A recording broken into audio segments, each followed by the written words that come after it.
할렐루야. 주의 예배 가운데 나오신 우리 여수배식 가족 여러분들을 주명으로 환영하고 축복합니다. 우리 같이 예배를 위해서 기도할 텐데요. 오늘도 하나님 앞에 우리의 마음과 정성과 뜻을 다하여 예배하며 나아갑니다.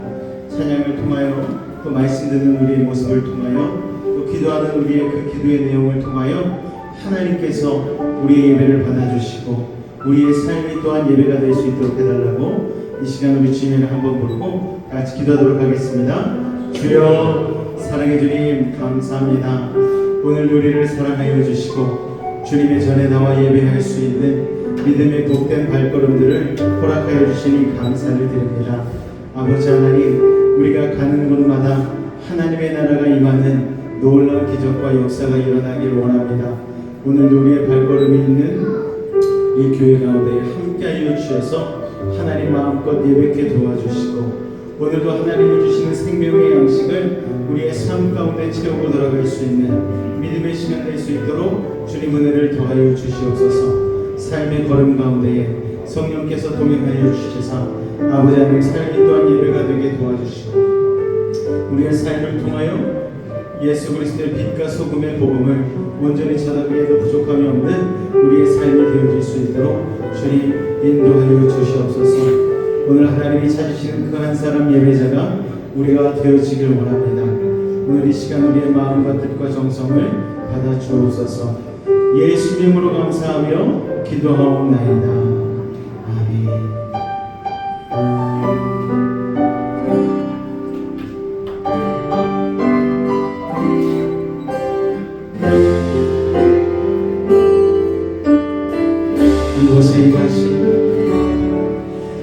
이곳에 임하신 하나님 나라 가난한 마음으로 바라보리라. 먼저 그 나라 그 뜻 구하며 나의 삶 드리리. 주님이 맡기신 하나님 나라 믿음의 눈으로 바라보리라. 하늘의 뜻이 이 땅 가운데 완성될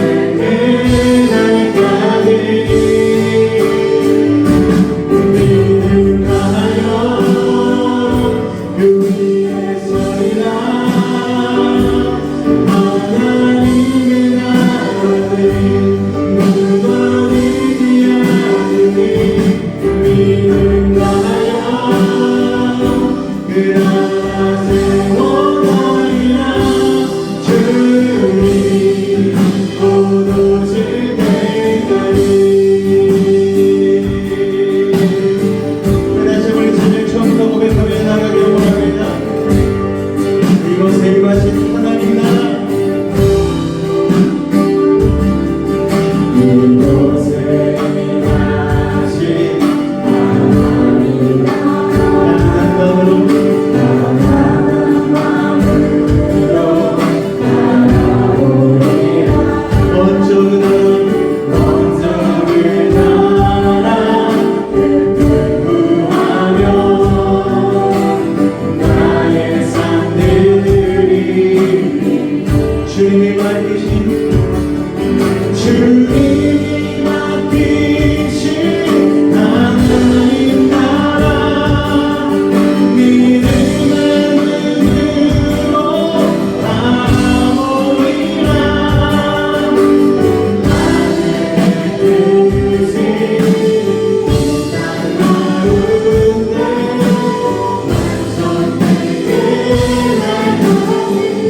그 위에 서리라.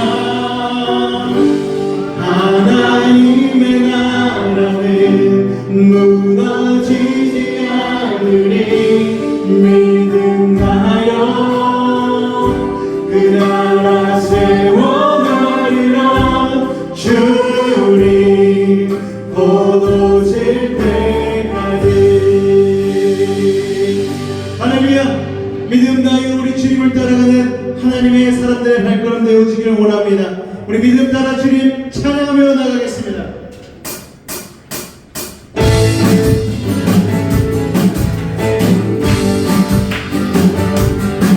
우리 찬양하며 주시면 우리 믿음 따라 같이 고백합니다. 믿음 따라 믿음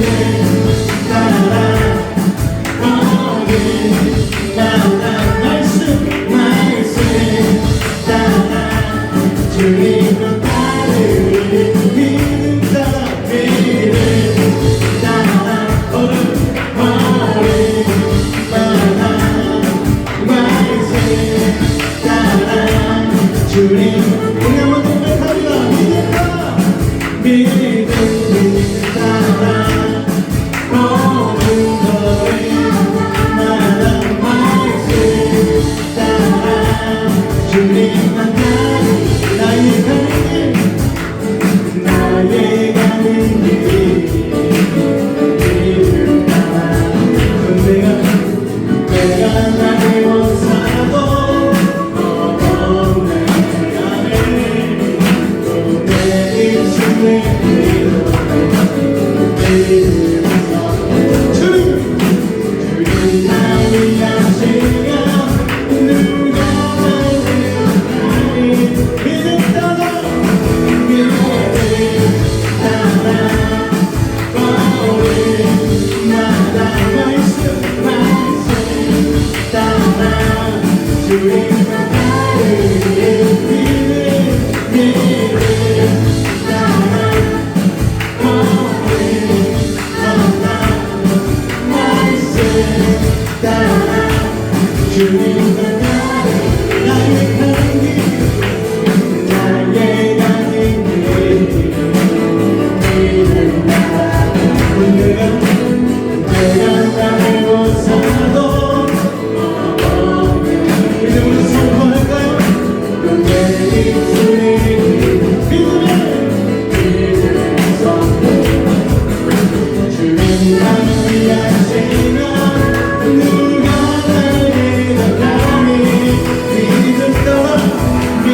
나님은 우리의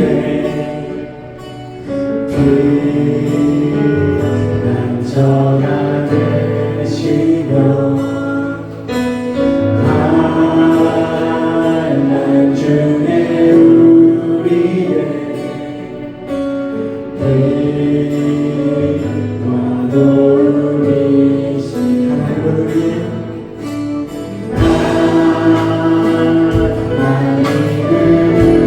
우리의 피난처가 되시는 환난 중에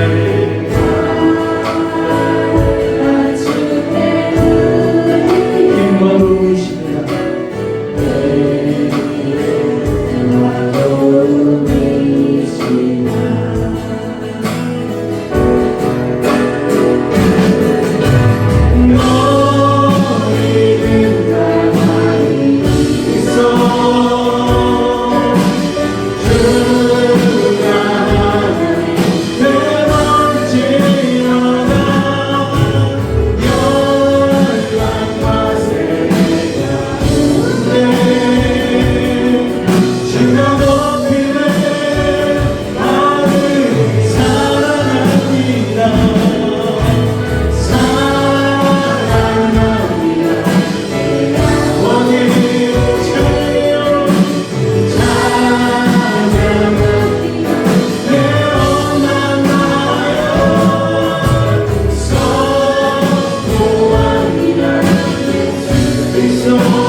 얼굴 보라 평화의 주님 바라보아 세상에서 시달린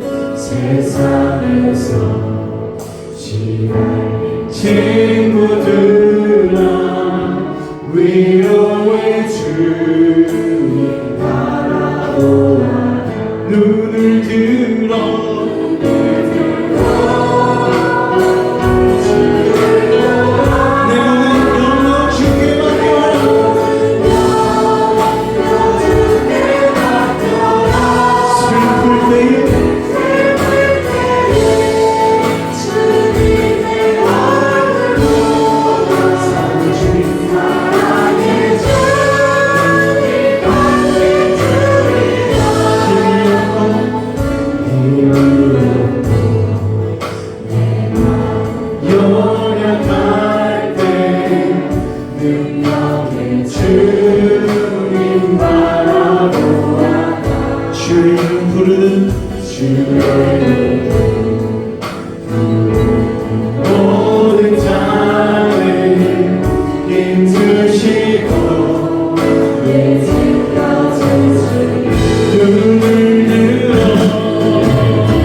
잘 기도하며 나아갈 때에 오늘도 우리의 인생의 무거운 짐을 맡아주시는 주님 앞에 믿음으로 나왔습니다. 우리의 예배 가운데 은혜를 더하여 주시고 오늘도 말씀 알려주실 때에 하나님 아버지 세상이 들 수 없는 위로와 평강과 기쁨 누리게 하여 달라고 이 시간 우리 주님 이름 한번 간절히 부르짖고 기도하도록 하겠습니다. 주여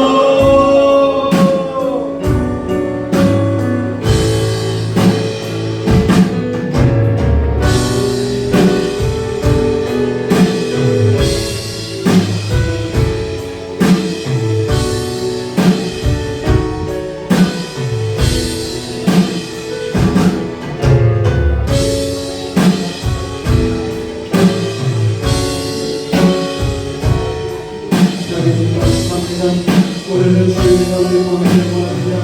우리 한 사람들처럼 오늘도 주님 앞에 예배자로 서기를 원합니다.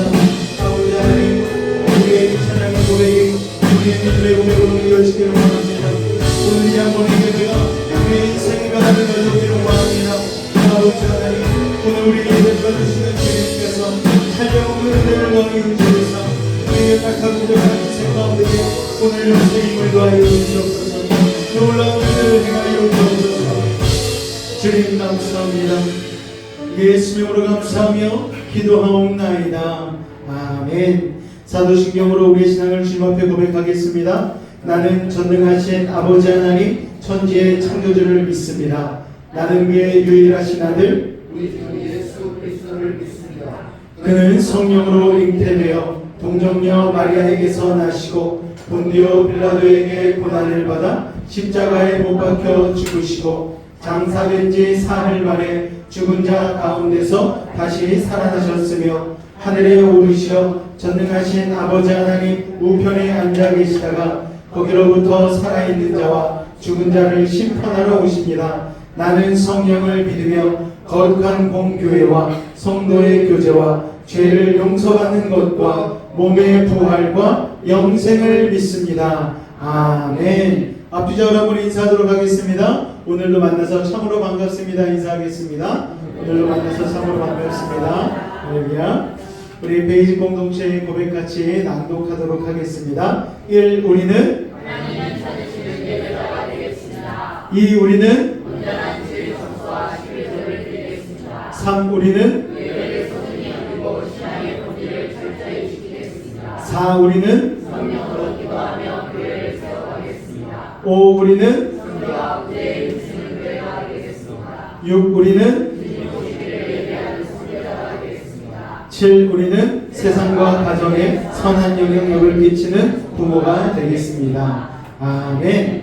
우리 공동체의 신앙의 지조를 지킬 수 있는 여러분들 되시기를 주님의 이름으로 축원을 드립니다.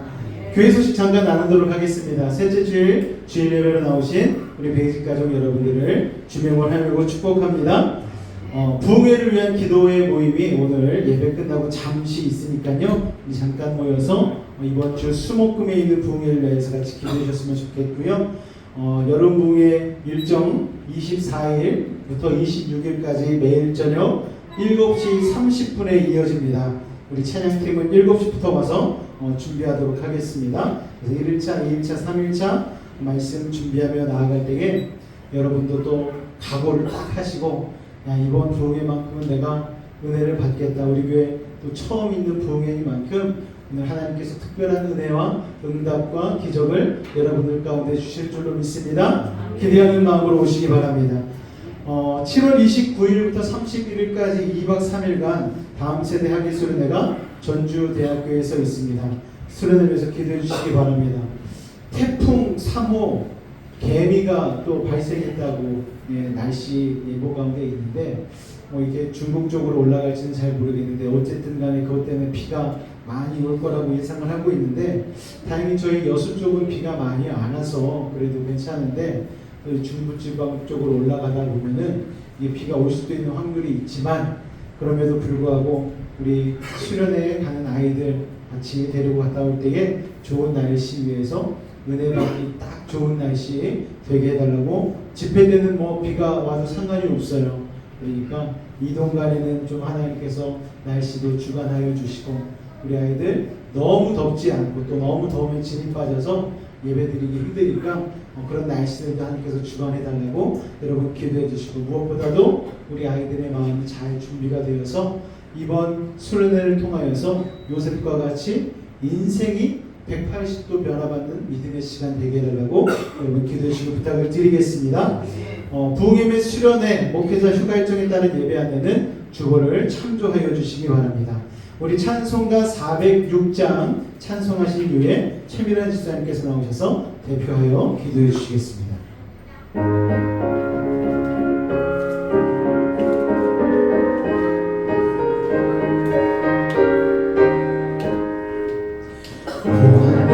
영원 편이실 곳과 나의 완전한 폭풍까지도 다스리시는 주의 영원한 팔에 주의 영원하신 팔 함께 하사 항상 나를 붙드시는 어느 곳에 가든지 요동하지 않으니 주의 팔을 의지하리라.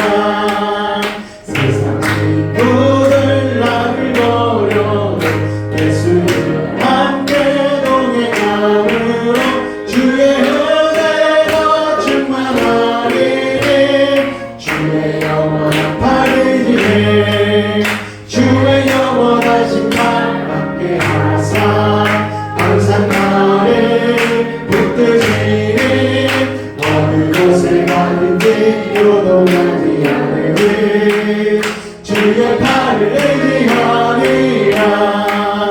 나의 믿음이 연약해져도 미리 예배한 힘을 주시며 위태할 때도 완모하시는 주의 영원한 팔을 의지해 주의 영원하신 팔 함께 하사 항상 나를 붙드시는 어느 곳에 가든지 요동하지 않으니 주의 팔을 의지하니라. 면치 못한 것 주께 없으니 나의 인생을 주께 맡기며 나의 모든 짐 대신 지시는 주의 영원한 팔 의지해 주의 영원하신 팔 함께 하사 항상 나를 붙드시는 어느 곳에 가든지 요동하지 않으니 주의 팔을 의지하리라.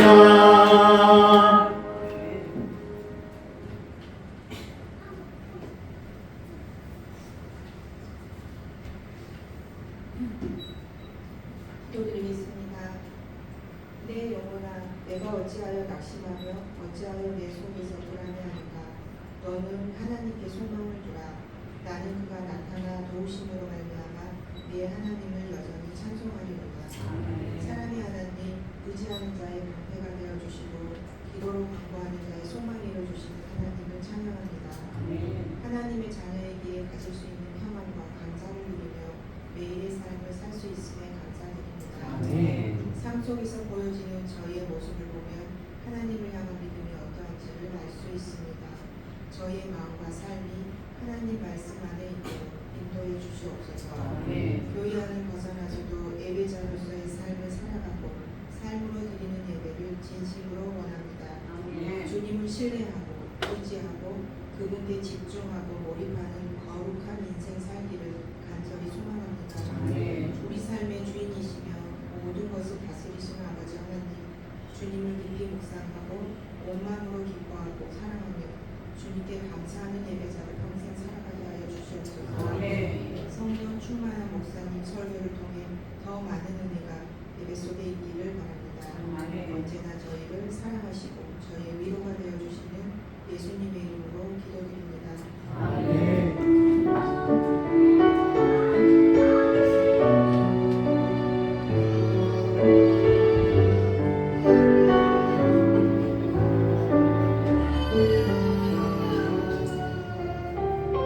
우리 주님의 시선이라는 찬양이 있는데요. 우리 38년 된 병자에게 다가오셨던 예수님의 그 마음으로 작곡한 찬양이라고 합니다. 우리 가운데도 다가오셔서 은혜를 달라고 우리 찬양 같이 고백했으면 좋겠습니다. 은혜의 시간이 한숨만 남기고 반복되질 뱃속 지쳐갈 때 내 맘의 소망이 눈물 조각 될 때 내 곁에 다가와 부르시네. 주님의 시선 나를 비추시고 상처난 내 맘 만지시네.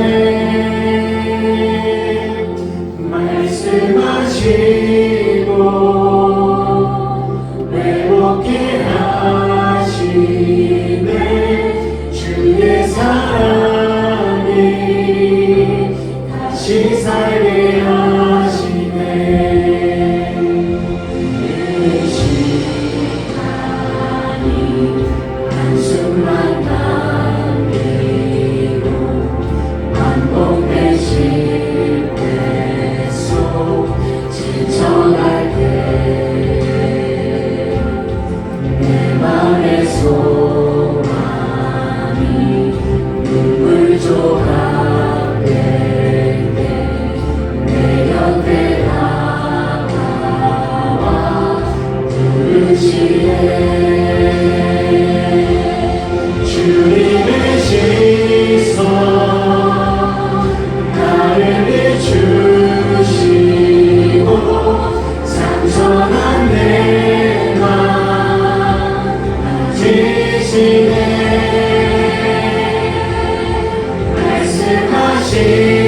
말씀하시고 회복해 하시네.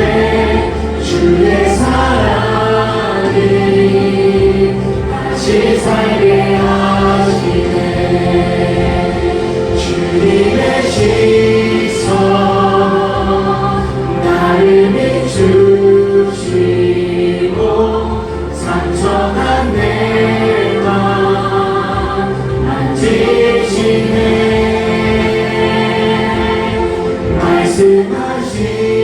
말씀하시고 회복해 하시네.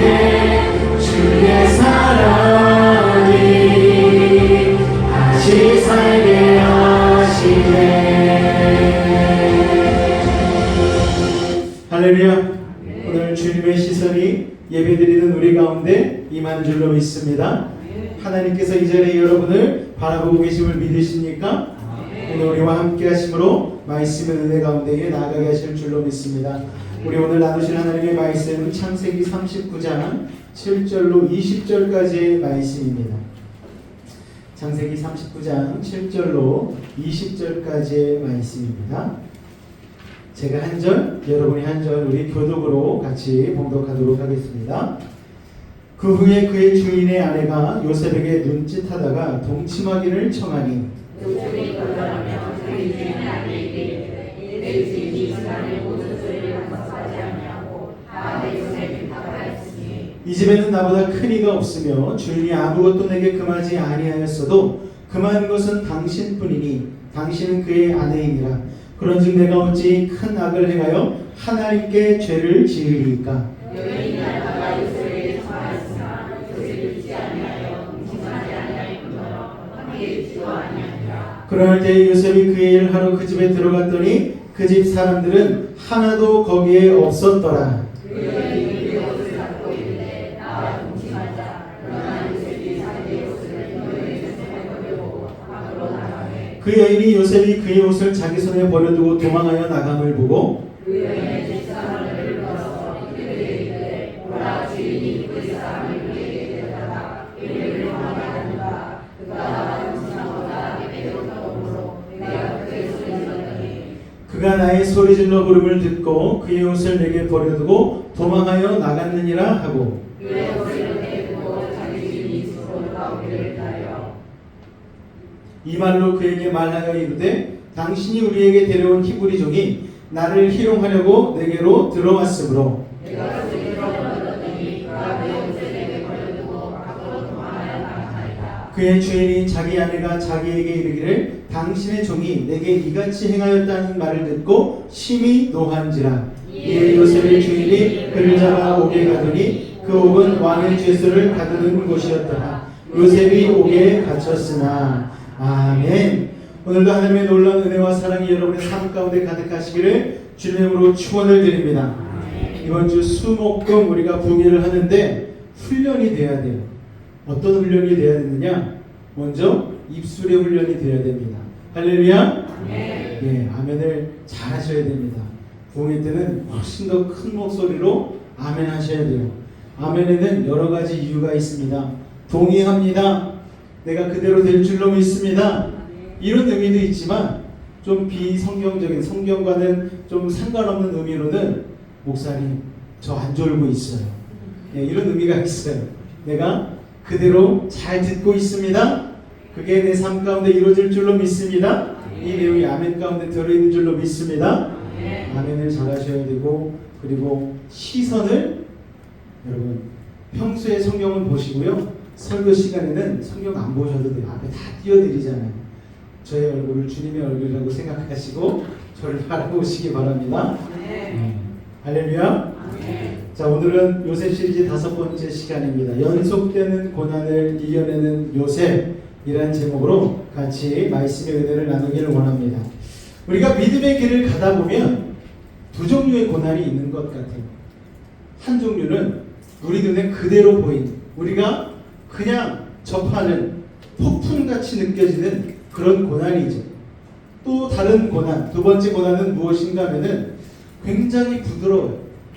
고난같이 보이지 않아요. 그런데 그 속에는 오히려 첫 번째 고난보다 더 무서운 가시가 담겨있는 그런 장미꽃 가시와 같은 위장된 형태의 고난이 있다는 것입니다. 첫 번째 유형의 고난은요, 폭풍처럼 냉수처럼 우리의 삶을 아주 산산조각 부숴놓죠. 그런데 두 번째 유형의 고난은 아름다운 장미꽃의 모습을 하고 다가오지만 굉장히 치명적인 독소가 있다는 것입니다. 그래서 첫 번째 고난이 올 때 우리는 주님 앞에 엎드리잖아요. 하나님 살려달라고, 구원해달라고 기도합니다. 그런데 두 번째 고난은 기도를 할 타이밍을 찾지를 못하는 거예요. 편안함 가운데에, 부드러움 가운데에 우리의 급소를 직격하는 그런 고난이기에 기도할 새조차도 없이 우리의 삶이 여지없이 무너져버리고 마는 그런 때가 있다라는 것이죠.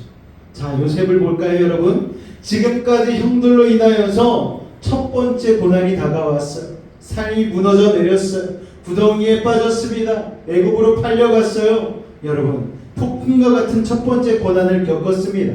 그런데 하나님의 도우심으로 이 고난을 잘 이겨냈어요.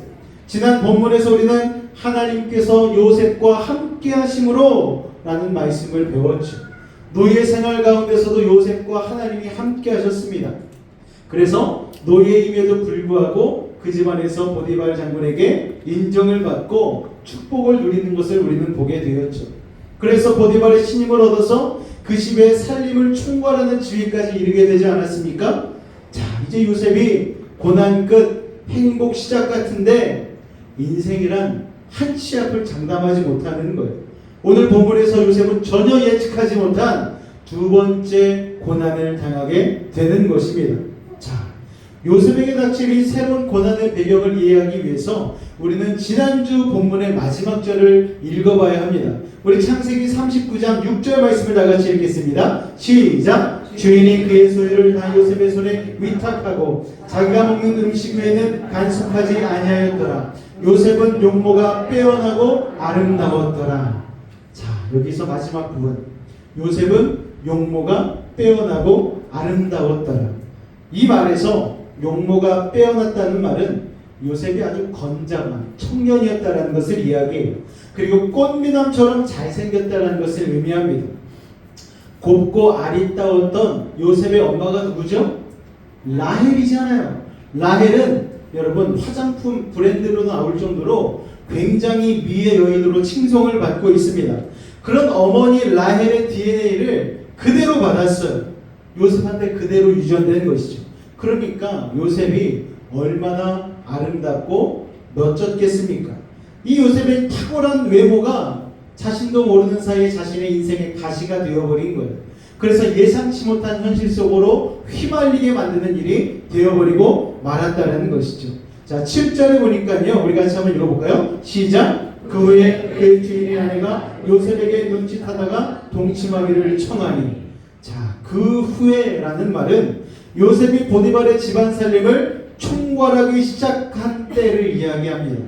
학자들은 이 시기를 종살이한 이후 10년 정도 후의 일로 이야기하고 있습니다. 요셉이 10년 정도 보디발의 집에서 살림을 하다가 살림을 총괄하는 자리까지 이르게 된 것이죠. 보디발의 집의 살림이 아주 윤택하게 됐어요.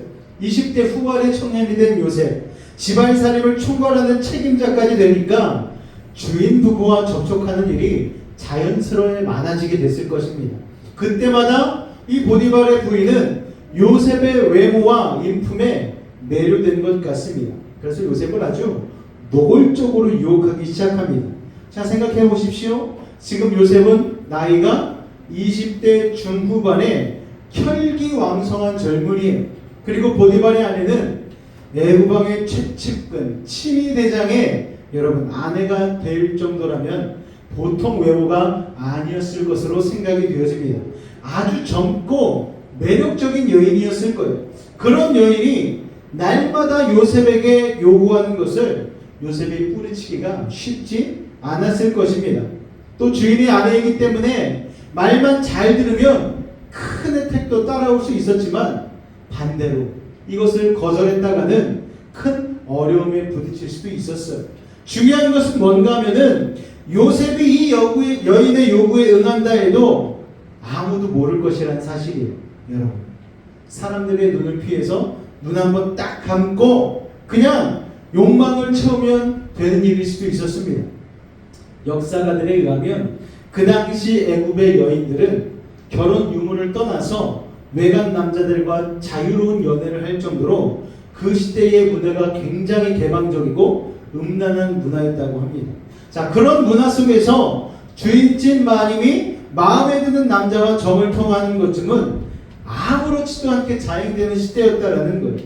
아마 요셉도 보통 사람 같았으면 문제가 없었을 거예요. 그런데 요셉은 보통 사람이 아니잖아요. 요셉은 어떤 사람입니까? 세상에 속한 자가 아니고 하나님의 사람이잖아요. 할렐루야. 오늘 이 자리에 있는 우리도 보통 사람이 아니고 하나님께 속한 자임을 여러분 고백하시길 바랍니다. 우리는 세상에 속한 자가 아니에요. 하나님의 사람들이라는 거예요. 세상 모든 사람들이 그 길을 간다 해도, 세상의 유행과 풍조가 그 길로 간다 해도 우리는 아닙니다. 나는 하나님의 사람입니다. 나는 결코 그 길로 갈 수 없습니다. 가서도 안 됩니다라고 믿음으로 고백하고 선택하고 좁은 문과 좁은 길로 갈 수 있는 믿음의 사람 되시기를 주님으로 축원을 드립니다. 하나님의 사람에게는요, 하나님의 법이 따로 있는 거예요. 우리 8절과 9절 말씀을 같이 한번 읽을까요? 시작! 요셉이 거절하며 자기 주인의 아내에게 이르되 내 주인이 집안의 모든 소유를 간섭하지 아니하고 다 내 손에 위탁하였으니 이 집에는 나보다 큰 이가 없으며 주인이 아무것도 내게 금하지 아니하였어도 금한 것은 당신뿐이니 당신은 그의 아내이니라. 그러니 내가 어찌 큰 악을 행하여 하나님께 죄를 지으리까. 자, 주인 마님의 유혹을 거절하면서 요셉이 두 가지 이유를 들어요. 첫 번째는 자기를 믿고 집안 살림을 맡길 주인 보디발에 대한 신의를 저버릴 수가 없다는 거예요. 주인이 이 집에서 모든 것을 할 수 있는 권리를 주지 않았습니까? 그런데 요셉이 그 힘을 함부로 쓰지 않았습니다. 힘은요, 있을 때 조심해야 되는 거예요, 여러분. 그런데 요셉은 그 힘을 함부로 쓰지 않고 지혜롭게 자신의 힘을 이용했다라는 것입니다. 자기에게 주님을 하나님의 지혜로 절제했어요. 선을 절대 넘지 않았습니다. 우리도 세상에 살면서 사람에게 대한 신의를 지키고 주어진 힘을 오용해서는 안 되는 것이죠. 자, 두 번째 이유는요. 요셉은 자기가 하나님 앞에 죄를 지을 수 없다고 했습니다. 요셉은 항상 하나님의 임재 앞에 자기가 놓여 있다는 것을 인식하고 산 것이죠. 여러분 생각해 보십시오.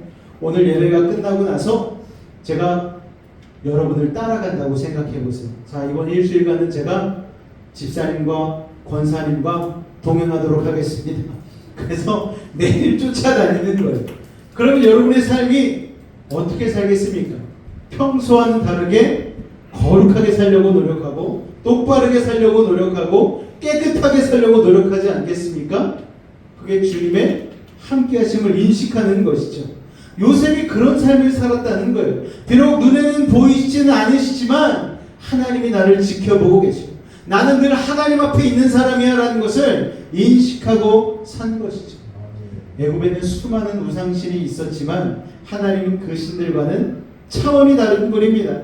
그 하나님이 자신과 함께 있다는 것을 요셉은 매 순간 의식했기 때문에 의지적인 믿음의 결단으로 그 유혹을 거절한 것입니다. 여러분, 하나님이 우리와 항상 함께 한다라는 이 말의 의미를 여러분은 진짜로 여러분 마음 가운데 새기고 계십니까? 우리가 사망의 음침한 골짜기 갈 때 하나님이 함께 하신 건 너무 든든하고 좋아요. 맞아. 하나님이 나의 고난 가운데 역경 가운데 함께 하시지. 내가 넘어졌을 때 나를 붙잡아 세워주시지. 이럴 때는 참 가슴 든든한 말인데 우리가 너무나 달콤한 죄의 유혹을 받고 있을 때는 그 말이 부담스럽게 느껴지는 거예요. 하나님 눈에 커튼을 쳤으면 좋겠다라는 생각이 드는 것이죠. 그런데 요셉은 그러지 않았어요.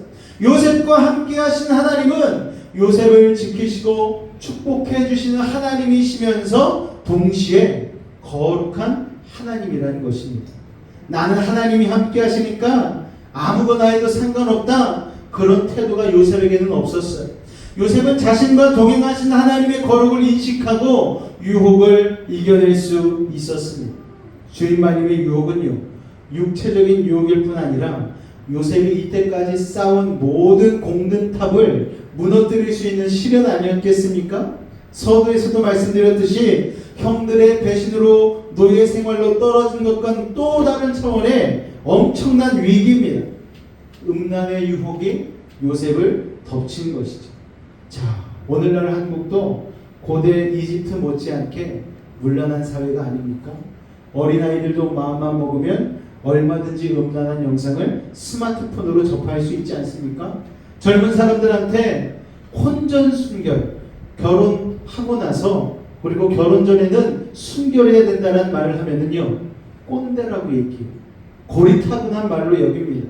그런 성적으로 타락한 시대가 되었습니다. 얼마나 많은 가정들의 배우자의 불륜으로 인하여서 깨지고 있는지 모릅니다.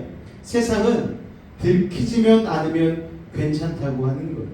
요새 굴 파트너라는 드라마가 새로 시작됐는데 어떤 사람들을 중심으로 이야기가 전개되는 건가 하면은 이혼 전문 변호사 그룹을 중심으로 이야기가 전개됩니다. 그런데 아주 성황이에요.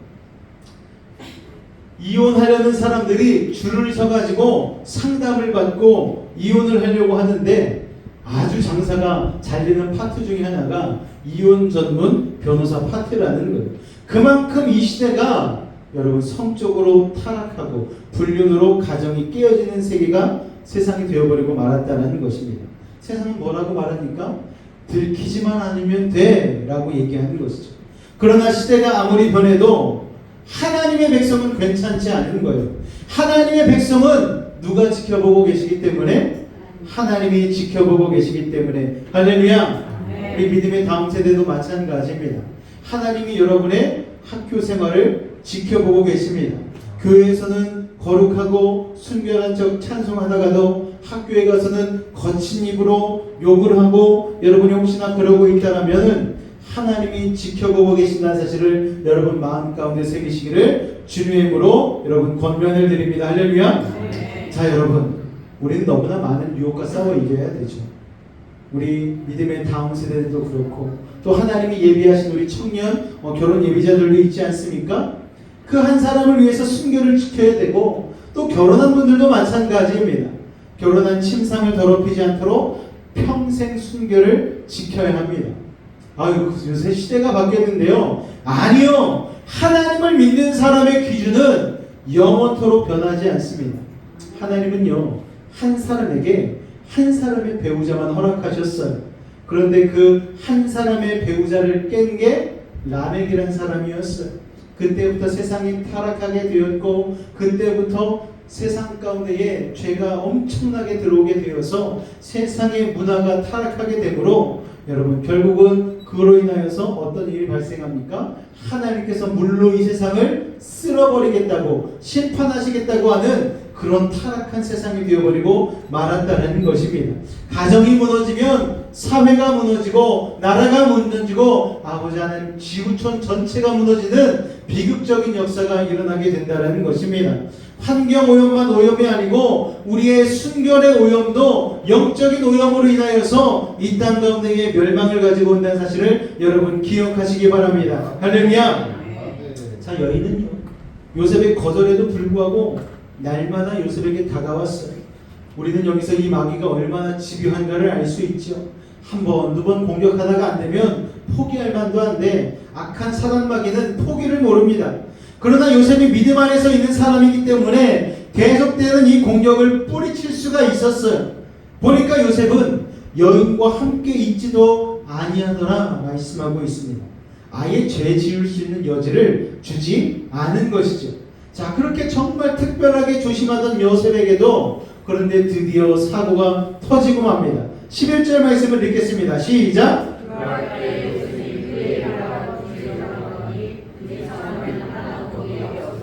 그 집 사람들이 하나도 없었어요. 이게 우연일까요, 여러분? 우연이긴요. 주인마님이 다 계산을 해가지고 다 나가 있어. 그러고서 요셉만 집안에 들인 것이죠. 여러분, 마귀는 정말 끈질기지 않습니까? 치밀한 전략을 가지고 작은 비틈이라도 만들어서 우리를 공격해 오는 거예요. 주인마님이 하다 안 되니까 완벽하게 둘만 있을 수 있는 환경을 만들어 놓고 요셉에게 적극적으로 대시합니다. 그렇게 그 비극의 날이 시작된 것이죠. 12절과 13절 말씀을 읽겠습니다. 시작.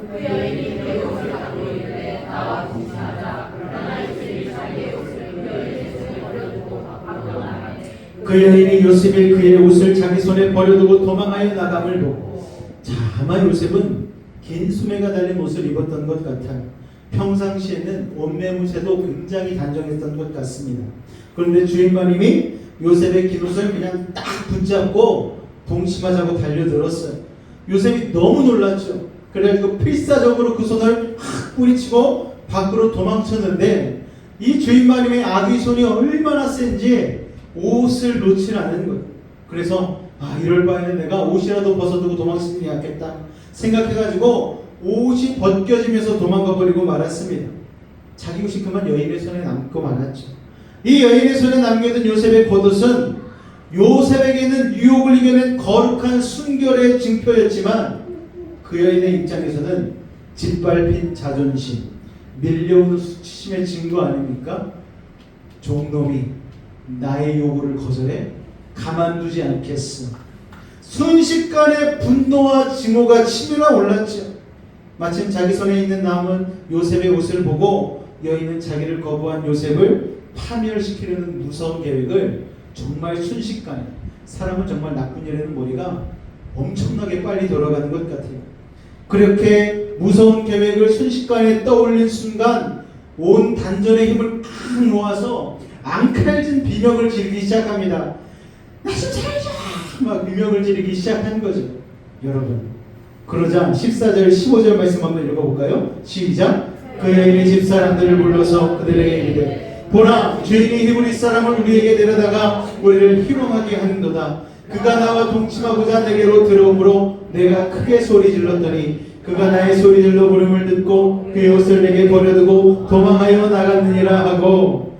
자, 집안의 하인들은 다 내보냈지만 왕의 최측근 체미대장의 집이니까 밖에는요 경비서는 병사들이 있었을 거 아닙니까?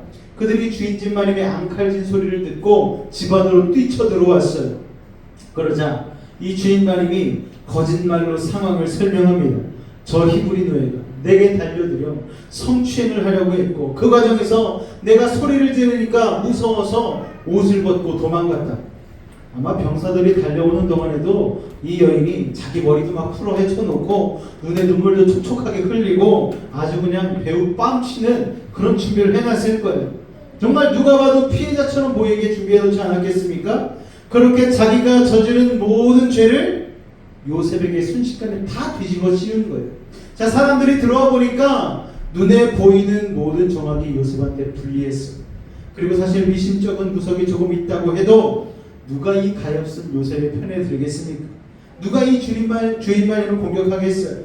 게다가 요셉은요 17살의 나이부터 이 집을 다스렸던 사람이기 때문에 그를 질투하고 시기하는 사람들도 있지 않았겠습니까? 요셉이 꼼짝없이 성추행자 프레임에 갇히고 말았어요. 여자가 정말 무섭습니다, 여러분. 16절에서 18절 말씀 한번 볼까요? 시작! 그의 옷을 곁에 두고 자기 주인의 집으로 돌아오기를 기다려 이 말로 그에게 말하여 이르되 당신이 우리에게 내려온 히브리 종이 나를 희롱하려고 내게로 들어왔으므로 내가 소리질러 불렀더니 그가 그의 옷을 내게 버려두고 밖으로 도망하여 나갔나이다. 자, 이 여자가 요셉의 성폭행 미수로 확인시킬 목적으로 증거물인 그의 겉옷을 보관해 두고 있다가 남편이 친대진 보디발이 집으로 퇴근해서 돌아오니까 촥 옷을 내밀면서 내가 오늘 이런 일이 있었다고 그렇게 보디발에게 이야기를 하는 거예요. 그런데 여러분, 남편 퇴근에 돌아올 때까지 또 가만히 있었겠습니까? 좀 더 막 자기 옷을 찢어놓고 머리를 더 헝클어 놓고 눈물 자국도 더 진하게 만들어 놓고 막 몸에 피도 묻히고 가구도 막 칼로 파가지고 막 엄청난 준비를 하지 않았겠습니까? 남편이 들어오자마자 그렇게 증거물을 들이대고 여기 좀 보라고 여기 좀 보라고 이렇게 얘기를 한 거예요. 당신이 데려온 히브리 쪽이 날 이렇게 배신하고 겁탈했다고 밀어붙이는 거예요. 여러분, 남편들은 아니잖아요. 여자가 한번 얘기하기 시작하면 반박할 수도 없는 거예요. 그 기세에 눌려서 친위대장인 보디발도 그래 알았어 진정해봐 그러고서 결국은 요셉을 자신의 감옥에다가 가두고 말았죠. 가엾은 요셉은 빠져나갈 구석이 없었던 거예요. 19절과 20절 말씀 볼까요? 같이 읽겠습니다. 시작! 그의 주인이 자기 아내가 자기에게 이르기를 당신의 종이 내게 이같이 행하였다는 말을 듣고 심히 노한지라. 이 요셉의 주인이 그를 잡아 옥에 가더니 그 옥은 왕의 죄수를 가두는 곳이었더라. 요셉이 옥에 갇혔으나. 자, 요셉은 이 여인의 말도 안 되는 덫에 걸려서 순식간에 다시 시련의 구덩이로 떨어지게 되어버린 것이죠. 그토록 요셉을 총애하던 주인 보디발도 아내의 거짓말을 듣고 분노해서 요셉을 감옥에 쳐 넣어버립니다. 우리는 10년 동안 그렇게 총애하고 모든 것을 맡겼던 요셉에게 어떻게 아무리 주인이라고 하지만 그럴 수가 있는가 생각할 수 있지. 여러분, 그런데 당시 노예는요 사람이 아닙니다. 요셉이 아무리 출세했다고는 하나 노예는 노예일 뿐이에요. 그러므로 노예가 저지른 범죄는 일반인보다 혹독한 벌을 주인이 직접 내려도 아무런 상관이 없는 것이죠. 노예가 주인 물건에 손을 대면 그 당시에는 손목을 잘랐다고 합니다. 그런데 노예가 주인의 아내를 겁탈할 정도로 큰 범죄를 하면 그 즉시로 잔인하게 즉결 사용을 해도 괜찮았어요. 즉결 사용을 해도 문제가 없었어요. 그런데 희한하게 보디발이 요셉을 때리지도 않고 죽이지도 않고 감옥으로 보내는 것으로 끝납니다. 자, 그 이유가 있어요. 평소 보디발이 요셉을 믿고 있었기 때문이죠. 또 자기의 아내의 행실이 바르지 않다라는 것을 자기도 알고 있었다라는 거예요. 그래서 처음에는 부인 말만 듣고 혹시나 해서 화가 치밀었지만 감정을 살살 가라앉히고 앞뒤 정황을 분석해 보니까 요셉이 억울하다라는 것을 보디발이 속으로 알게 되었던 것 같습니다. 그런데 이 사건이요 모든 사람들 앞에서 터졌잖아요. 이미 이 사건이 애굽 상류층으로 쫙 흘러갔습니다. 여러분, 말보다 더 빠른 소문이 애굽의 상류층에 쫙 퍼진 것이죠. 거기서 자기 부인이 요셉을 유혹했다는 말을 하게 되면은 12대장의 권위가 땅에 떨어져 버리게 되잖아요. 위신이 완전히 땅에 떨어져 버리는 거예요. 아무리 요셉이 훌륭한 사람이라고 해도 그는 노예뿐이었고 자기 부인은 그래도 자기 집안을 대표하는 사람 아닙니까? 보디발은 정황상 다른 선택을 할 수가 없었던 것이죠. 또 요셉도 이 모든 것을 다 알고 있었기 때문에 억울한 누명을 썼지만 변명하지 않았어요. 항의하지 않았습니다. 성경에 보니까 요셉이 항의하였더라 이런 구절이 없잖아요. 그냥 묵묵히 주인이 시키는 대로 감옥에 들어간 것이죠. 사람들 앞에서 부인이 나에게 유혹한 건데 어찌 나한테 이럴 수 있습니까? 라고 항의하지 않는 것은 그 주인에게 끝까지 충절을 지키기 위함이었습니다. 요셉은 억울했지만 보디발의 명예를 지켜준 것이죠. 자, 여러분, 이 억울한 상황을 너무나 담담하게 견뎌내는 요셉의 모습을 보시기 바랍니다. 우리 같으면 이런 억울한 누명을 쓰고 끌려갈 때 얼마나 울분이 치밀겠습니까? 여러분, 그러나 요셉은 하나님의 사람이잖아요. 꿈의 사람이잖아요. 전에 형들에게 배신당해서 노예로 끌려왔을 때도 그 억울한 새로운 환경에서 요셉은 잘 적응하고 여러분 잘 버텨냈습니다. 하나님을 의식해서 욕망의 욕구도 견뎌내고 그 집에서 주인의 심을 받았어요. 그런데 요셉이 다시 감옥에 떨어졌습니다. 여러분, 상식적으로 아무리 신앙이 좋은 사람도 이쯤 되면 하나님한테 원망스러운 마음이 들지 않겠습니까? 생각해 보십시오. 고난이 겹칠 때에 우리는 원망할 때가 많습니까? 감사할 때가 많습니까? 회사에서 쫓겨났는데 몸까지 아파. 얼마나 서럽겠어요, 여러분. 자식이 말을 안 듣는데 아내도 나를 속상하게. 얼마나 여러분 힘들겠습니까? 여러분, 그런 겹치는 고난이 우리 삶 가운데 들을 때가 참으로 많이 있다는 것입니다. 참 짓궂게도 우리의 인생은요 그렇게 고난이 겹칠 때가 많은 거예요. 몸이 아픈데 돈까지 없을 때가 있지 않습니까, 여러분? 그러면 그 서러움을 우리는 누구에게 토로합니까? 예수 믿지 않는 사람은 다른 데 화풀이 하겠지만 하나님 믿는 우리들은요 하나님께 원망하고 불평할 때가 있는 거예요. 하나님, 이건 좀 너무하신 건 아닙니까? 제가 그래도 하나님 앞에 믿는다고 열심히 믿고 신앙생활하고 헌신했는데 하나님 고난을 2개, 3개 겹쳐서 주시면 샌드위치 고난을 주시면 저는 어떡하란 말입니까? 우리는 그런 원망스러운 고백을 할 수도 있지 않겠습니까? 아니, 조금 살만하면 왜 나를 다시 고난의 구렁텅이로 밀어넣으시는 겁니까? 내가 주인집 부자 도련님에서 노예로 취락한 것만 해도 내가 정말 죽을 지경인데 하나님, 이것만 가지고는 부족하신 거예요? 노예에서 감옥죄수로 도대체 내 인생은 어디까지 추락해야 됩니까? 이런 생각이 들지 않겠습니까? 그런데 성경 어디에도 요셉의 이 원망과 불평이 나오는 구절이 없다는 거예요.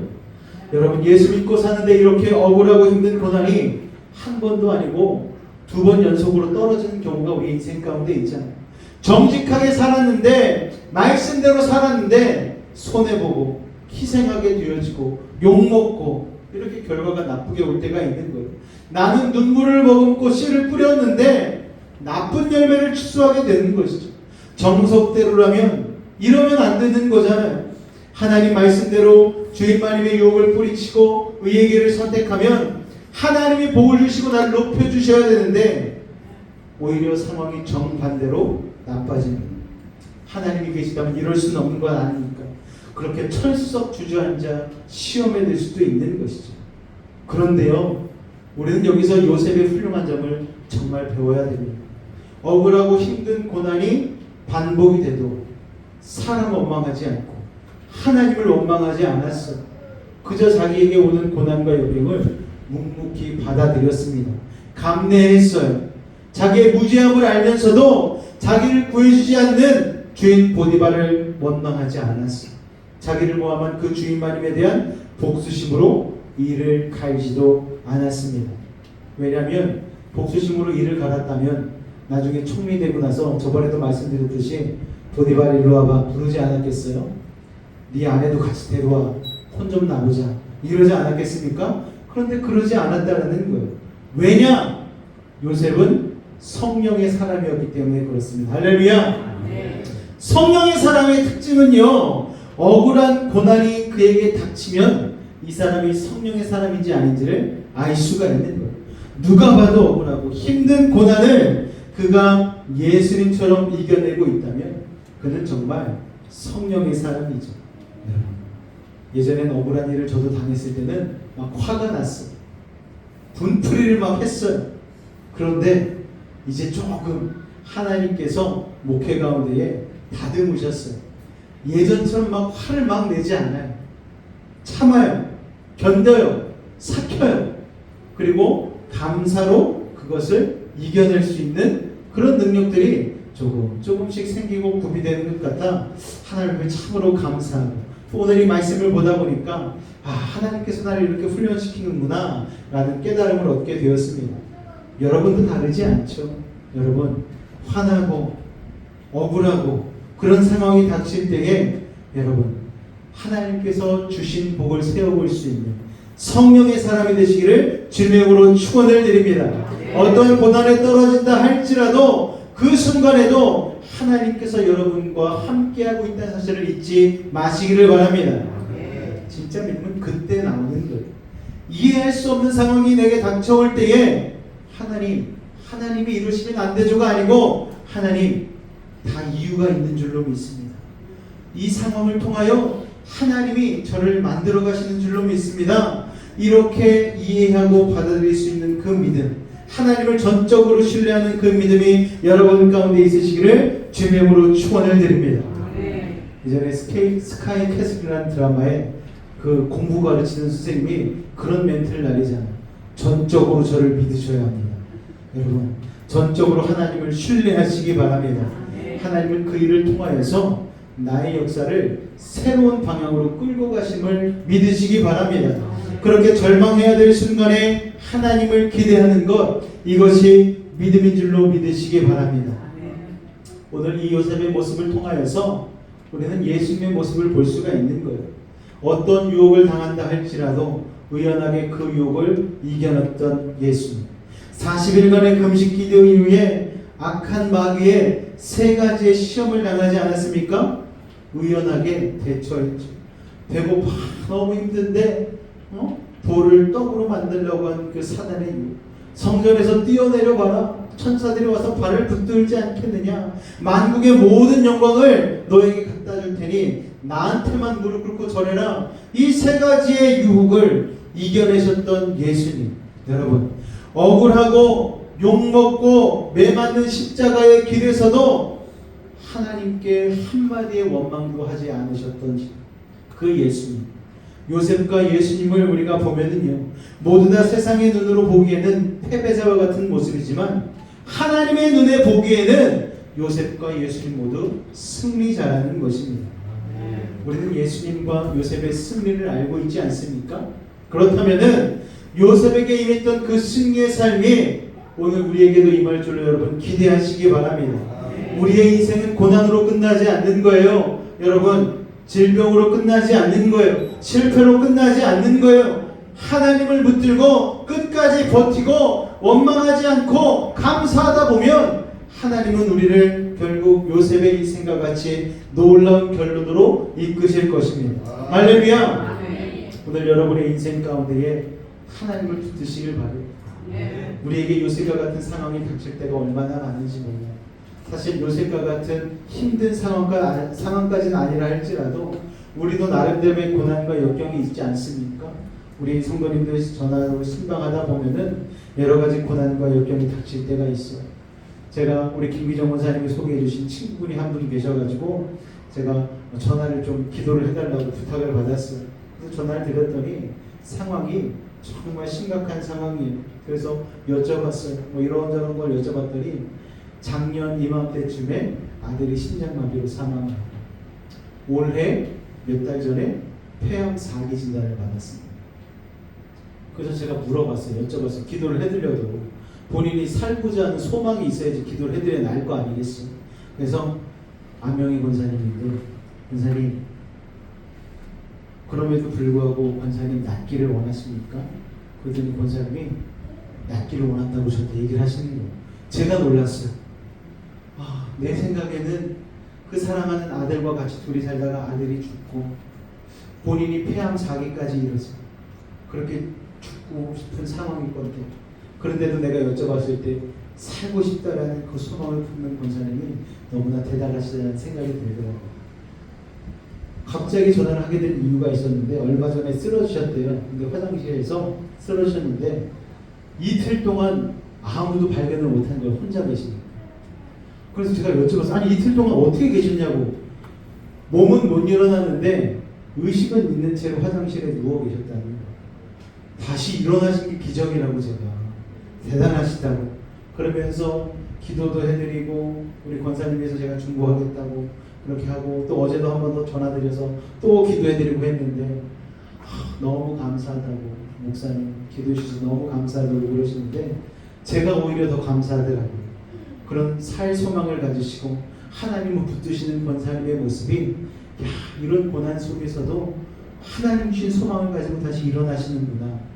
그러면서 오늘 말씀을 준비하는 시간을 가졌었습니다. 여러분 하나님은요 우리에게 왜 사람이라고 얘기하시는 줄 아세요? 사람은 살라고 사람이라는 거예요. 어떤 죽음과 어떤 절망 속에서도 하나님은 우리가 살기를 원하시는 거예요. 그냥 사는 것이 아니고 놀라운 결론으로 이끄실 하나님을 신뢰하며 살아가실 수 있는 여러분 되실 수 있기를 주님의 이름으로 축원을 드립니다. 우리 첫째 아이가 고3이잖아요. 이제 막 진로 상담도 막 어제 막 받고 오고 그랬거든요. 근데 성적이 생각보다 막 본인이 욕심내는 것보다는 나오지 않아가지고 속상한 마음으로 상담 갔는데 그래도 상담 가서 마음이 많이 이렇게 회복이 되어져서 온 것 같아요. 상담 선생님도 너무 좋은 상담을 해주시고 그리고 저희 아내랑 저랑 저희 아이에게 늘 얘기하거든요. 하나님이 이끄시는 삶은 그 삶이 네 눈으로 보기에는 절망적일지 모르겠지만 하나님은 너의 삶을 결국에는 너가 기대한 것보다 훨씬 좋은 삶으로 이끄실 것을 네가 믿음으로 나아가길 바란다. 그래서 붕괴 때 와서 기도하고 네가 엄마 아빠가 기도해 주는 것도 있지만 네가 네 입술로 기도하고 네가 네 인생을 책임져 하나님께 맡겨 이렇게 얘기를 했거든요. 여러분 하나님께 맡긴 인생과 내가 용서하는 인생은 분명히 차원이 다른 거예요. 그 하나님을 믿고 신뢰하실 수 있는 여러분 되시기를 주님의 이름으로 축원을 드립니다. 여러분 저는 우리 아이들을 볼 때 늘 꿈을 꿉니다. 우리 아이들을 얼마나 하나님께서 크고 훌륭한 일 가운데 사용해 주실까.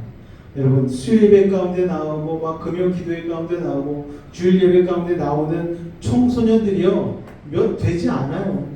요새 아이들 예배 안 드립니다. 다 놀러 가요 여러분. 그리고 공부하러 학원 가고. 그런데 우리 아이들 여기 와서 앉아 있다는 것은 하나님께서 분명히 놀라운 일들을 행하실 것을 위해서 우리 아이들 이 자리로 붙잡아 놓으신 줄로 믿으시기 바랍니다. 저는 어렸을 때 예배를 참 열심히 드렸어요. 수요 예배, 금요 차량 엄청 열심히 드렸습니다. 그때는 뭐 공부할 생각도 안 하고 교회가 너무 좋았거든요. 그런데 그때 열심히 드렸던 그 예배 하나님이 일일이 다 기억하시고 그 예배를 통하여서 나를 성장시키시고 붙잡아 주심을 제가 믿습니다. 그때 심어놨던 씨앗의 열매를 제가 지금 거둔다라는 그 믿음이 있습니다. 여러분 제가 뭐 잘난 게 있겠어요? 제가 뭐 잘하는 게 있겠어요? 하나님의 은혜로 가는 것이죠. 대한민국에 얼마나 수많은 예배자들과 수많은 목사님, 훌륭한 목사님들이 많으십니까? 그런데 이 부족한 자를 하나님 세워주셔서 이렇게 강대상에 서게 하시고 하나님의 말씀을 선포하게 하신 것은 그 어린 시절에 심었던 그 예배 한 번의 열매가 지금 맺어지는 줄로 믿습니다.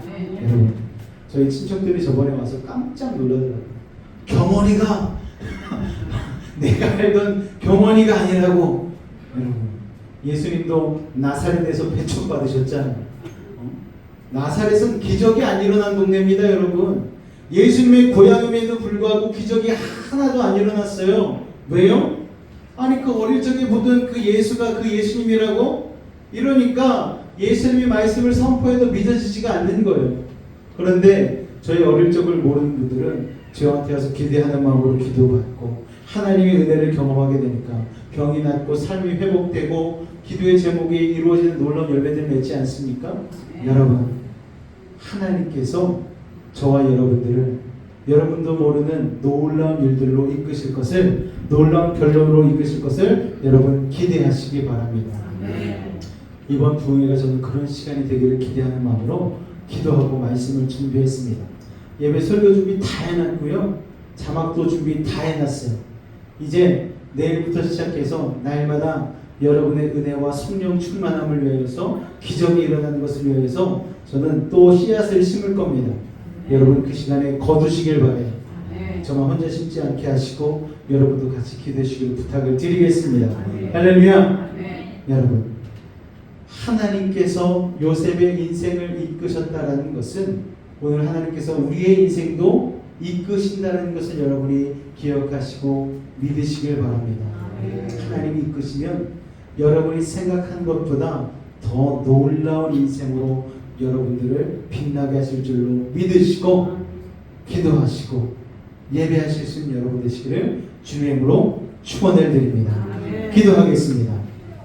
사랑의 주님, 겹치는 고난 속에서도 하나님 바라보며 원망하지 않고 불평하지 않고 하나님의 주시는 고난과 모든 상황 속에서도 의연하게 자신의 입은 닫고 순종하였던 요셉의 모습을 보며 또한 예수님의 모습을 바라보게 되어집니다. 우리도 하나님 요셉의 그 모습을 닮아가게 하여 주옵소서. 아버지 하나님, 오늘도 주님의 놀라운 시선이 우리 가운데 임함으로 말미암아 우리가 하나님의 기적을 경험하게 되는 줄로 믿습니다. 오늘 우리 가운데 함께하여 주시옵소서. 놀라운 기적을 베풀어 주옵소서. 예수님의 이름으로 기도하옵나이다.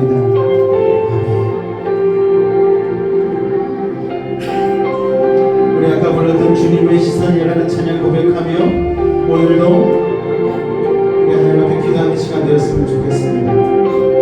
같이 찬양 고백합니다. 은혜의 시간이 한숨만 남기고 반복된 실패 속 지쳐갈 때 내 맘의 소망이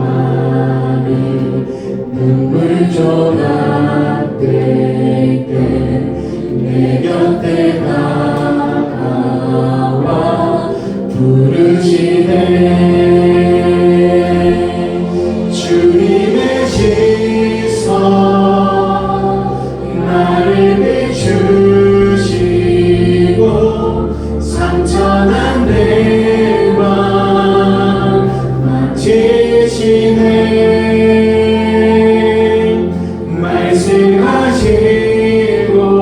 말씀하시고 회복해 하시네. 주의 사랑이 다시 살게 하시네. 은혜의 시간이 한숨만 남기고 반복된 실패 속 지쳐갈 때 내 맘의 소망이 눈물 조각될 때 내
붙잡고 일어날 수 있는 의연한 강한 신앙 되게 하여 달라고 우리 주님의 이름 3번 간절히 부르짖고 기도하도록 하겠습니다.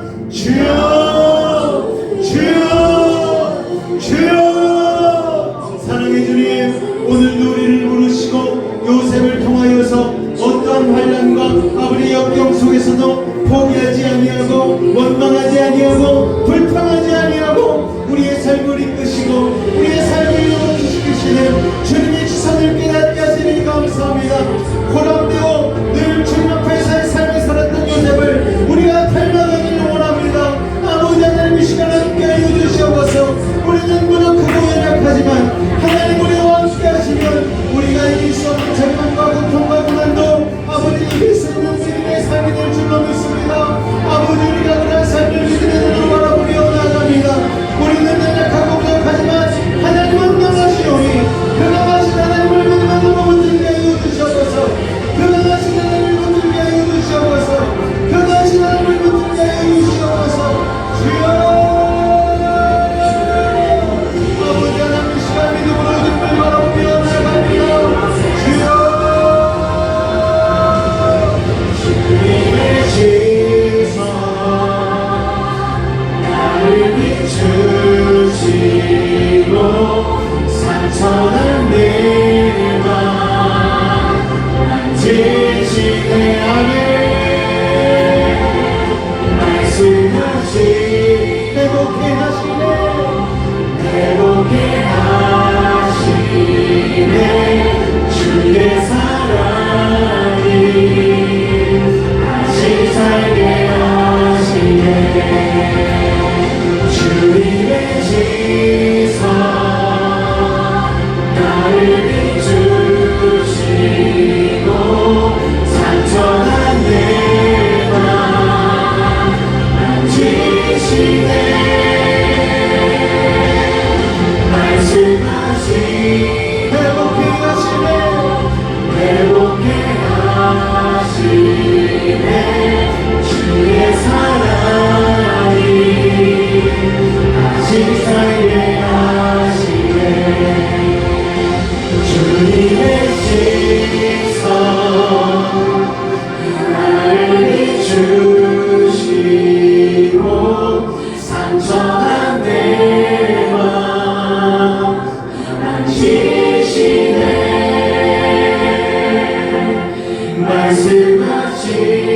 말씀하시고 회복해 하시네. 주의 사랑이 다시 살게 하시네. 이 시간 문제가 있으면 가슴에 손을 얹기를 원합니다. 아픈 곳이 있는 분, 아픈 곳에 믿음을 가지고 손을 얹겠습니다. 기도합니다. 사랑의 하나님, 오늘 이 시간 믿음을 가지고 기도한 우리들의 모든 문제를 해결하여 주옵소서. 남버리는 상처와 고민으로 가지고 나온 이들도 있습니다. 오늘 이 시간 하늘의 문을 여시고 능력의 오른손으로 친히 안수하여 주옵소서. 나사렛 예수로 명하노니 악하고 사악한 모든 문제 떠나갈지어다. 저절과 어둠은 물러갈지어다. 고통과 괴로움을 사라지게 하시고 시련과 아픔 떠나가게 하여 주시고 고난과 역경은 이겨내게 하여 주시옵소서. 불안, 초조 사라질지어다.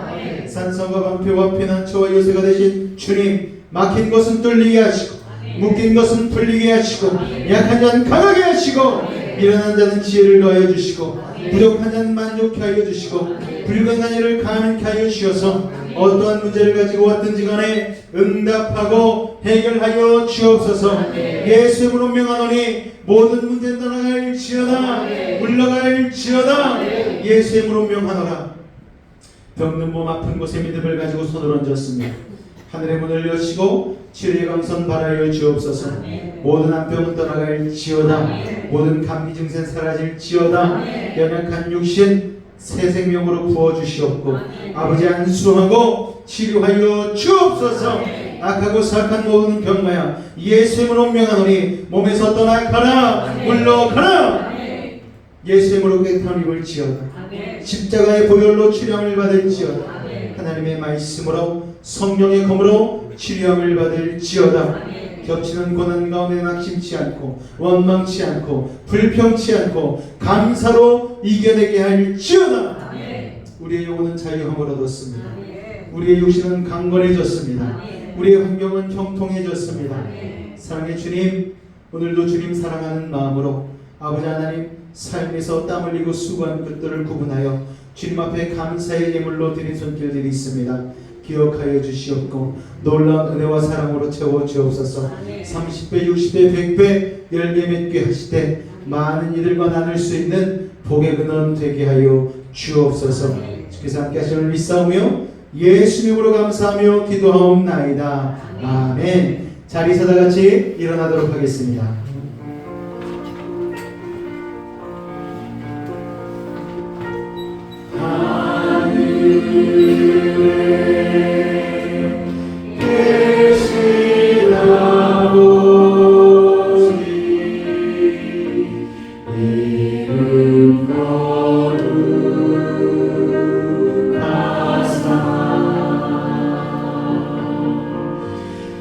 주님 나라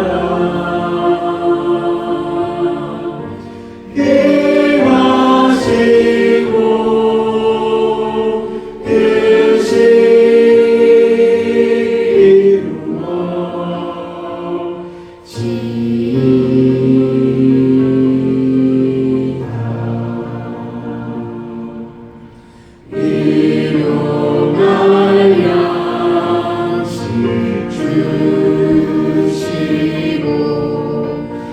우리들의 그 죄 다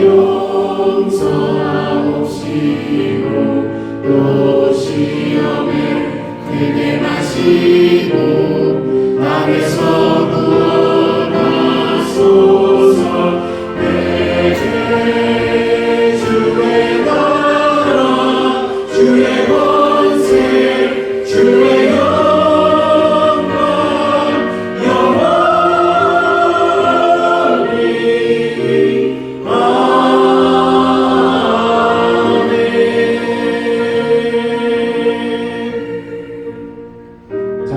말씀드리겠습니다.